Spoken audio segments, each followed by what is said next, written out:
Cartoon theme കേക്കുകൾക്ക് extra payment ഉണ്ടോ എന്ന് ചോദിക്കുന്നവർക്ക് വേണ്ടിയിട്ടാട്ടോ ഈ ഒരു വീഡിയോ. അപ്പം ഞാൻ ഈ പറയുന്നത് കേട്ടിട്ട് നിങ്ങൾ തന്നെ പറ എക്സ്ട്രാ പേയ്മെൻറ്റ് എടുക്കണോ വേണ്ടായോ എന്നുള്ളത്. കസ്റ്റമർ നമ്മളോട് പറയുന്ന ഏത് കാർട്ടൂണാണോ അതനുസരിച്ചാട്ടോ നമ്മൾ ഡൗൺലോഡ് ചെയ്തെടുക്കുന്നത്. നമ്മൾ പിൻട്രസ്റ്റിൽ കയറിയിട്ടാണ് കാർട്ടൂണ് ഡൗൺലോഡ് ചെയ്തെടുക്കുന്നത്. ഡൗൺലോഡ് ചെയ്തെടുത്തതിന് ശേഷം നമ്മളത് എഡിറ്റ് ചെയ്യാനുണ്ട്.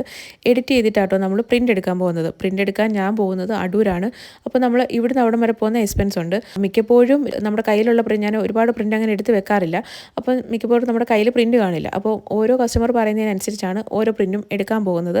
അപ്പം ആ എടുക്കാൻ പോകുന്നതും അതൊരു ചിലവ് തന്നെയാണ്. പ്രിൻറ്റ് കട്ട് ചെയ്തെടുക്കുന്നത് അത് വല്ലാത്തൊരു ടാസ്ക്കാണ്. ഇതൊക്കെ എന്ന് പറയുമ്പോൾ നമ്മൾ പ്രിൻറ്റ് എടുക്കുന്നതിൻ്റെ ചിലവുണ്ട്, പിന്നെ നമ്മൾ പോകുന്നതിൻ്റെ ചിലവുണ്ട്. അപ്പം എല്ലാം കൂടെ വരുമ്പോഴത്തേനും അത് നല്ലൊരു ചിലവാണ്. അത് ഒരുപാട് ടൈം എടുത്ത് സൂക്ഷിച്ച് കട്ട് ചെയ്തെടുത്തില്ല എങ്കിൽ അത് കറക്റ്റായിട്ട് നമുക്ക് കിട്ടത്തില്ല.